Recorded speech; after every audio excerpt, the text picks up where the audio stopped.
filing your monthly DSP report in KettleiQ.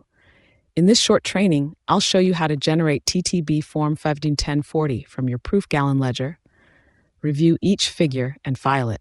Let's take a look. You'll find this under Compliance, DSP Spirits from your dashboard. Once your proof gallon ledger looks right, you're ready to file your monthly TTB Form 5110.40.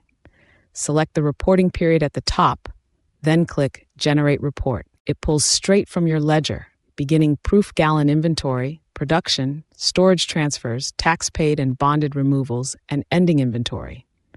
Review each line against your ledger to confirm nothing's missing. Click Download PDF to keep a copy for your records, then click File. The status updates to filed with a timestamp. This is a monthly federal filing, so get in the rhythm of running it as soon as the period closes. The sooner you generate it, the sooner you'll catch a ledger discrepancy while it's still easy to trace.